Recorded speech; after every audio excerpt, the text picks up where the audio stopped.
ദോഷങ്ങളൊക്കെ നമ്മൾ ചെയ്താലും ദൈവ ചൈതന്യത്തിനെ സംബന്ധിച്ചിടത്തോളം അതിന് യാതൊരു വിധ പോറലോ കുഴപ്പം വരില്ല.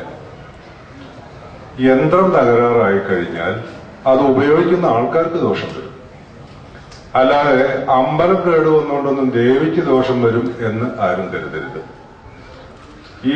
ഇപ്പൊ കറണ്ട് നമ്മൾ ഉപയോഗിക്കുമ്പോൾ ഈ കറണ്ട് ശരിയായിട്ടുള്ള വയറിംഗ് ഇല്ലെങ്കിൽ ഉപയോഗിക്കാൻ ചെന്നാൽ ചിലപ്പോൾ ഷോക്ക് അടിച്ചു എന്ന് വരും, ഫ്രിഡ്ജ് തീപിടിച്ചു എന്ന് വരും, ചൂടിന് പകരം തണുപ്പ് വരും, തണുപ്പിന് പകരം ചൂട് വരും. അപ്പൊ നമ്മൾ ഈ ദേവ ചൈതന്യത്തിന് അതിന്റെ തന്ത്രപ്രകാരം യഥാർത്ഥമായ രീതിയിൽ അതിന്റെ സംവിധാനങ്ങൾ ചെയ്തു കഴിഞ്ഞാൽ നമുക്ക് അവിടെ പ്രാർത്ഥിച്ചാലും അല്ലെങ്കിൽ നമ്മൾക്ക് അതിനെ ആരാധിച്ചാലും അതിൻ്റെതായിട്ടുള്ള ഗുണങ്ങൾ നമുക്ക് ലഭിക്കും.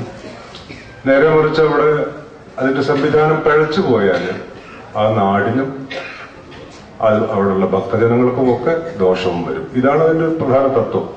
അപ്പൊ പലപ്പോഴും പല ക്ഷേത്രങ്ങളിൽ ചെന്നപ്പോഴും ഞാനിവിടെ കാട്ടകാമ്പാല ഒരു ക്ഷേത്രത്തിൽ ഇതുപോലെ ഒരു കൂപ്പൺ ഉദ്ഘാടനം, ഒരു ഓണക്കാലത്ത്. അപ്പൊ അവിടെ അതിൽ നോട്ടീസിൽ എഴുതി വെച്ചിരിക്കുന്നത് പ്രശ്നം കഴിച്ചു നോക്കിയപ്പോ ദേവിക്ക് തീരെ വയ്യാന്ന് കണ്ടു എന്നാണ്. ദേവിക്ക് തീരെ സുഖം